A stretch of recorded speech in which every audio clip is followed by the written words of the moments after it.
Hello friends, welcome back to my YouTube channel आपका exam. इस channel पर अभी तक 40 प्लस प्रैक्टिस सेट पेपर लगभग सभी विषय के और मैराथन अपलोड की जा चुकी है, जिसमें विगत वर्षों में आए हुए सभी प्रश्नों का समावेश किया गया है। साथ ही एनसीईआरटी बेस्ड संभावित प्रश्नों को भी प्रैक्टिस पेपर में सॉल्व कराने का प्रयास किया गया है। यदि आपने अब तक उन्हें नहीं देखा है तो कोशिश कीजिए कि फाइनल एग्जाम से पहले उन्हें एक बार रिवीजन करके अवश्य जाएं। यह सभी प्रैक्टिस पेपर देखने के लिए आप इस चैनल को सब्सक्राइब कीजिए और चैनल की प्लेलिस्ट के माध्यम से इसे देख सकते हैं। साथियों, आज हम हिंदी की सीरीज को आगे बढ़ाते हुए समास को खत्म करेंगे। इससे पहले हमने वर्णमाला और संधि और साथ ही समास का फर्स्ट पार्ट खत्म कर लिया है। आज हम क्वेश्चन नंबर 60 से देखेंगे। आज का फर्स्ट क्वेश्चन है, अनादि शब्द का समास विग्रह है। तो यहाँ पे अनादि शब्द का समास विग्रह पूछा गया है, तो क्या होगा? नहीं है आदि जिसका वह। तो क्या है इसका राइट आंसर? नहीं है आदि जिसका वह। तो यहाँ पे अनादि का यह समास विग्रह हो जाएगा। और यह किसके अंतर्गत आएगा? यह कर्मधारय समास के अंतर्गत आएगा। यहाँ पे आदि का मतलब क्या होता है? आदि का मतलब होता है प्राचीन या जिसका प्रारंभ का ही पता नहीं है। आदि का विलोम होता है अंत। तो नहीं है, जैसे कि सनातन धर्म को क्या बोलते हैं? अनादि। की सनातन धर्म है जो अनादिकाल से चला आ रहा है। तो इसका राइट आंसर बी हो जाएगा। नेक्स्ट क्वेश्चन है, त्रिभुवन शब्द में समास होगा। तो त्रिभुवन में कौन सा समास होगा? तो त्रिभुवन में यहाँ पे 3 है, मतलब पहला पद संख्यावाचक है, तो यहाँ पे आपका द्विगु समास होगा। नेक्स्ट क्वेश्चन है, लक्ष्य भ्रष्ट में समास है। तो यहाँ लक्ष्य भ्रष्ट में कौन सा समास होगा? तो यहाँ पे आपका से विभक्ति होगी। यहाँ से विभक्ति का लोप हो रहा है। तो यहाँ पे इसका राइट आंसर हो जाएगा अपादान तत्पुरुष, क्योंकि अपादान की पहचान आपको बताई थी कि इसमें पृथक या सेपरेट होने की बात की जाती है। और दान से भी आपको एक ट्रिक बताई थी कि जैसे आपने किसी भिखारी को 10 रुपए दान दे दिए, फिर आपको उससे मतलब नहीं रहता है कि वह उन पैसों का क्या करता है। तो भ्रष्ट जैसे कि पथ भ्रष्ट, लक्ष्य भ्रष्ट, इस प्रकार के जो शब्द हैं वह अपादान तत्पुरुष में आते हैं। नेक्स्ट क्वेश्चन है, यथासाध्य शब्द में समास है। तो यथासाध्य में कौन सा? अव्ययी भाव समास है। और अव्ययी भाव समास में पहला पद प्रधान होता है। कौन सा? प्रथम पद प्रधान होता है। और जो अव्ययी भाव समास है, इसकी पहचान क्या होती है? इसमें यथा, अनु, बी, आ इस प्रकार के उपसर्ग का प्रयोग किया जाता है। किसमें? अव्ययी भाव समास में। साथ ही इसकी एक और पहचान है कि यहाँ पे 2 शब्दों का रिपीटेशन होता है, जैसे दिन, दिन, तो दिनों दिन हो जाएगा। इस प्रकार से प्रति, प्रति, इस प्रकार 2 शब्दों का यहाँ पे रिपीटेशन होता है, तो वहाँ अव्ययी भाव समास होता है। नेक्स्ट क्वेश्चन है, काली मिर्च शब्द में कौन सा समास है? तो यहाँ काली मिर्च में यहाँ कर्मधारय समास होगा। यदि इसका विच्छेद करें तो क्या होगा? तो काली है जो मिर्च, काली है जो मिर्च, तो यहाँ पे कर्मधारय समास होगा। कर्मधारय समास की विशेषता है कि यहाँ पहला पद तो विशेषण होता है और दूसरा पद आपका विशेष्य होता है। जैसे यहाँ पे काली है तो काली विशेषण है, क्योंकि यह मिर्च की विशेषता बता रहा है। और जो उत्तर पद या जो बाद का जो उत्तर पद है मिर्च, वह आपका विशेष्य होगा। तो पहला पद आपका विशेषण होता है और दूसरा पद आपका विशेष्य होता है, आप इसे याद रखिए। नेक्स्ट क्वेश्चन है, देशार्पण में समास है। तो देशार्पण में कौन सा समास होगा? तो इसका राइट आंसर है संप्रदान होगा। संप्रदान की पहचान है, इसमें के लिए विभक्ति का लोप हो जाता है। क्या होता है? इसमें के लिए विभक्ति का लोप हो जाता है। यदि इसका समास विग्रह करेंगे तो इसका होगा देश के लिए अर्पण, देश के लिए समर्पण या देश के लिए अर्पण, इसका सही समास विग्रह होगा। नेक्स्ट क्वेश्चन है, 4 दिशाओं का समाहार का सामासिक शब्द होगा। तो 4 दिशाओं का समाहार, तो इसका क्या होगा? चतुर्दिक होगा। चतुर्दिक मतलब होता है 4 और दिक मतलब होता है दिशा। तो 4 दिशाओं का समूह क्या होता है? चतुर्दिक होता है। और द्विगु समास में क्या होता है? पहला पद संख्यावाचक होता है। नेक्स्ट क्वेश्चन है, निम्नलिखित में से किस एक में कर्मधारय समास नहीं है? तो यहाँ पे नहीं है पूछा गया है। क्वेश्चन को ध्यान से पढ़िए।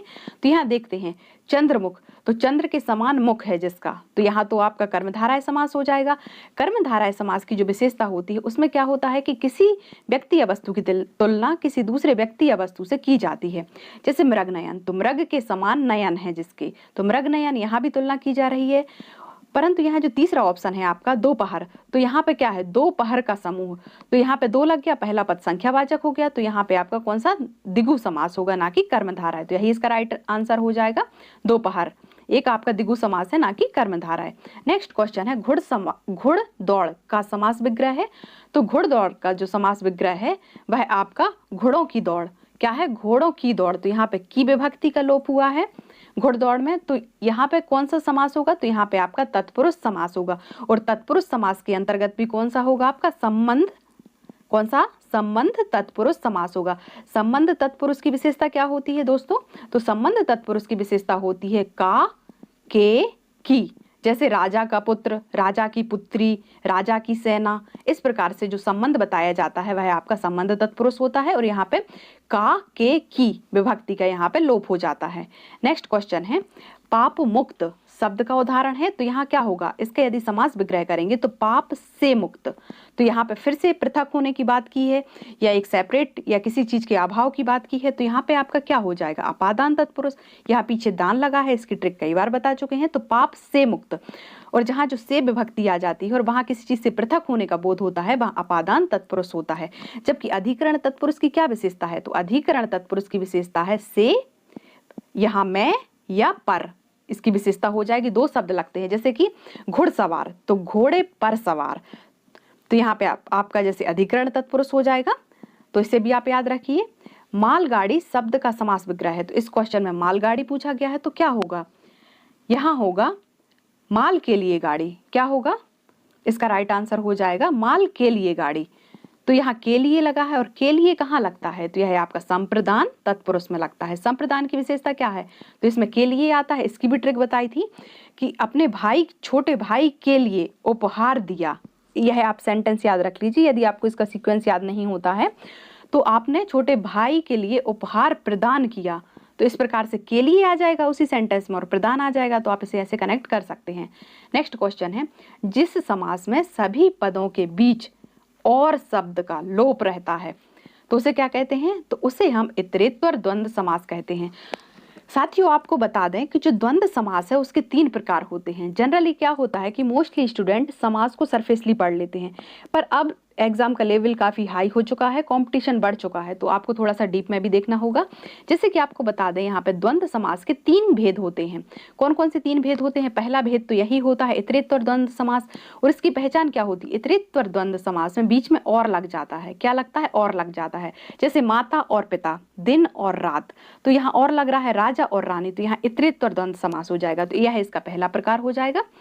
यदि इसके दूसरे प्रकार की बात करें तो दूसरा प्रकार होगा इसका वैकल्पिक, क्या हो जाएगा दोस्तों, वैकल्पिक द्वंद्व समास। वैकल्पिक द्वंद्व समास की विशेषता है बीच में या लगता है, जैसे कि सत्य या असत्य, गलत या सही, इस प्रकार का जो बीच में या लगता है तो वहां वैकल्पिक द्वंद्व समास होता है। इसके अलावा इसका एक तीसरा प्रकार होता है समाहार।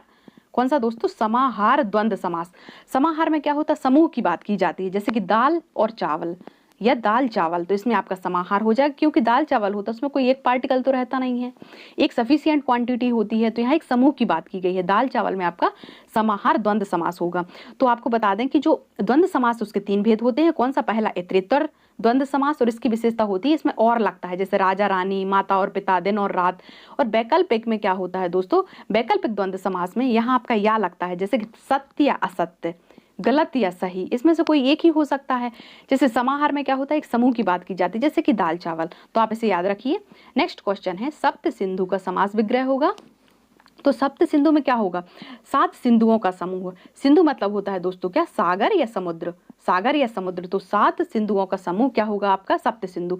और यहाँ पे यदि समास की बात की जाए तो कौन सा समास होगा, यहाँ पे आपका द्विगु समास होगा। कौन सा दोस्तों, द्विगु समास, क्योंकि यहाँ पहला पद संख्यावाचक है, क्या है यहाँ पे 7 आ रहा है, तो संख्यावाचक है, तो इसलिए यहाँ द्विगु समास होगा। नेक्स्ट क्वेश्चन है, हस्तलिखित शब्द किस समास का उदाहरण है, तो हस्तलिखित शब्द में क्या होगा आपका, हाथ से लिखा हुआ, क्या हाथ से लिखा हुआ, तो यहाँ आपका क्या आ रहा है, से आ रहा है, और से में आपका तत्पुरुष समास हो जाएगा। क्या हो जाएगा दोस्तों, तत्पुरुष समास हो जाएगा।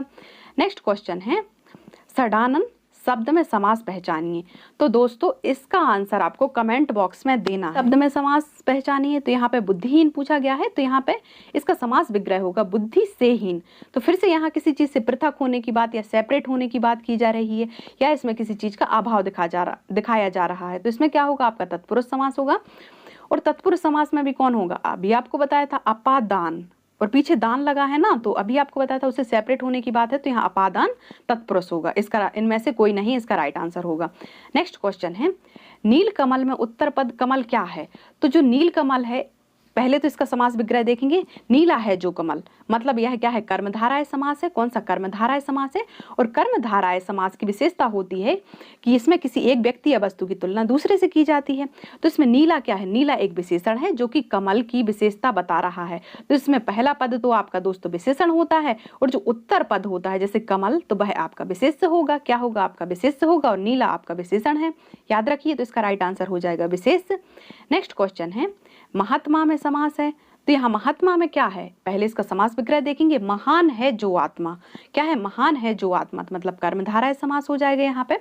नेक्स्ट क्वेश्चन है, कर्तव्य परायणता शब्द में समास पहचानिए। तो कर्तव्य परायणता मतलब कर्तव्य में परायण है जो, तो इसमें क्या आ जाएगा आपका, तो इसका राइट आंसर हो जाएगा अधिकरण तत्पुरुष, क्योंकि अधिकरण तत्पुरुष की अभी आपको पहचान बताई थी। इसमें मैं और पर विभक्ति का लोप हो जाता है। जैसे कि कर्तव्य में आ रहा है तो कर्तव्य में परायण, जैसे घुड़सवार तो घोड़े पर सवार, तो इस प्रकार का जो होता है सप्तमी जो आपकी विभक्ति है उसका लोप हो जाता है, इसलिए इसमें अधिकरण तत्पुरुष होगा किसमें, कर्तव्य परायणता में।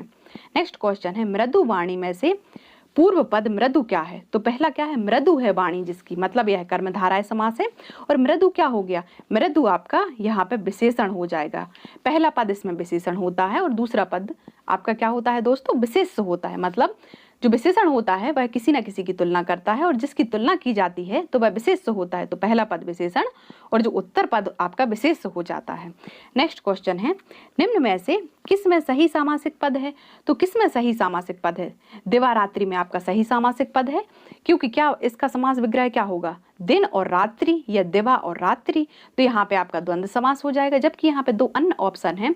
तो दोस्तों यह एक शब्द है ना कि शब्द समूह है, इसलिए इनका विच्छेद, इसलिए इसका विग्रह नहीं हो सकता है। इसका राइट आंसर हो जाएगा दिवारात्रि। दिवारात्रि में आपका कौन सा समास हो जाएगा, तो यहाँ आपका द्वंद्व समास हो जाएगा। नेक्स्ट क्वेश्चन है, प्रेमोपासक शब्द किस समास का उदाहरण है। तो प्रेम का उपासक, तो यहाँ पे का आ रहा है बीच में और का आ रहा है, मतलब यहाँ आपका तत्पुरुष समास हो जाएगा। और तत्पुरुष के अंतर्गत ही यह आपका कौन सा, संबंध तत्पुरुष हो जाएगा। संबंध की पहचान क्या होती है, का के की आ जाता है, जैसे कि राजा की पुत्री, राजा का पुत्र, राजा की सेना।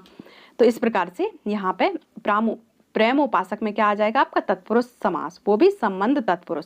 नेक्स्ट क्वेश्चन है, फिलिंग द ब्लैंक्स में समस्त पद के दोनों पद प्रधान होते हैं। तो यहाँ पे दोनों पद किस में प्रधान होते हैं, द्वंद्व समास में, जैसे कि माता पिता, दिन रात, यहाँ पे आपका द्वंद्व समास हो जाएगा। और द्वंद्व समास की पहचान है कि बीच में इसमें योजक चिन्ह लगता है, तो इसे आप पहचान सकते हैं।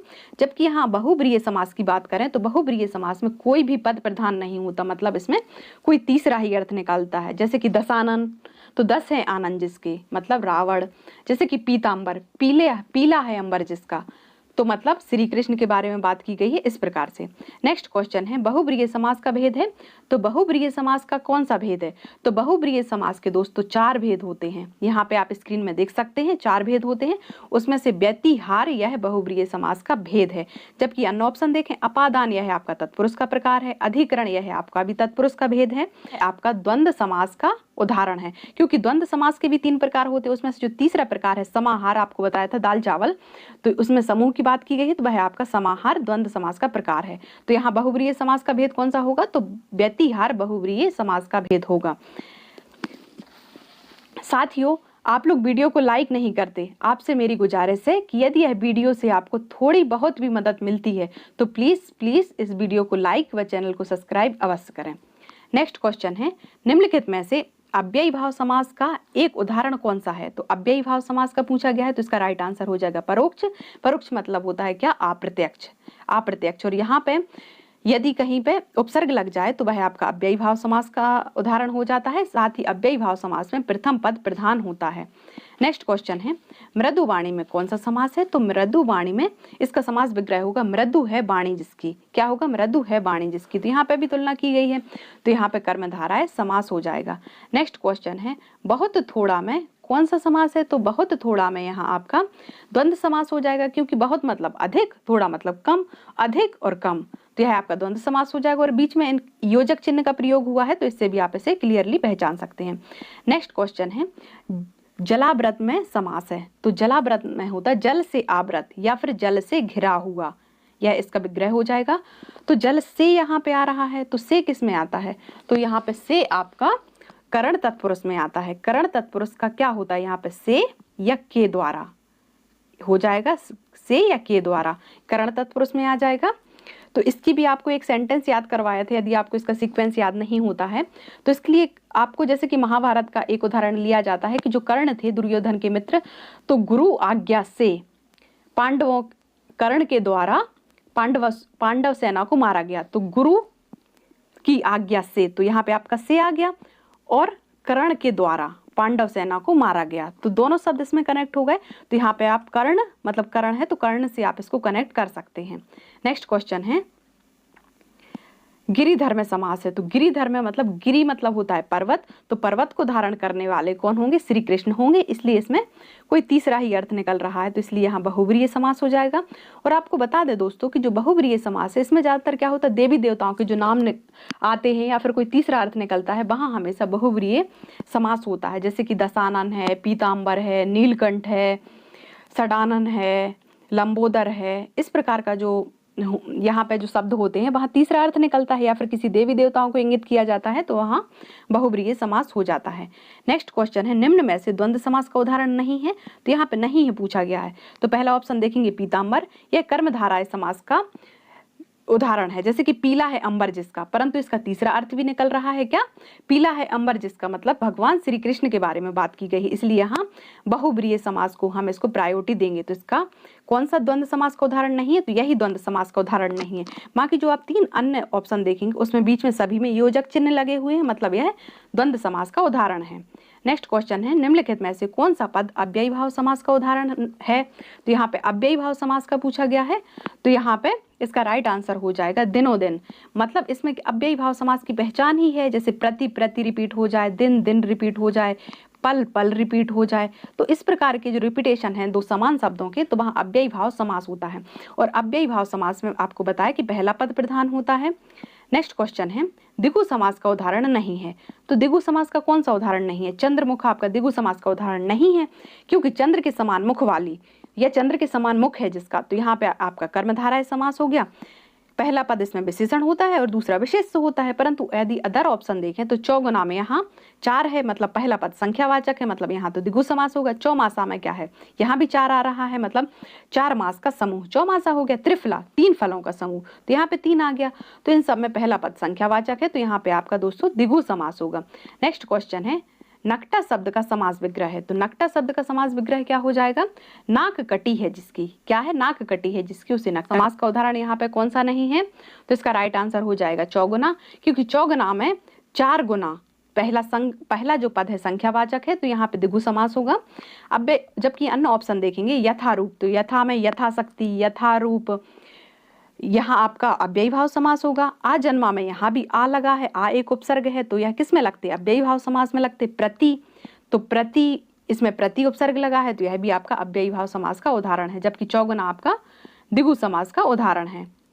नेक्स्ट क्वेश्चन देखेंगे षडानन शब्द का समास विग्रह है, तो षडानन शब्द का समास विग्रह क्या होगा, यह क्वेश्चन रिपीटेड है, तो यह आपको अभी होमवर्क में दिया था, आप कमेंट बॉक्स में इसका आंसर बताएंगे।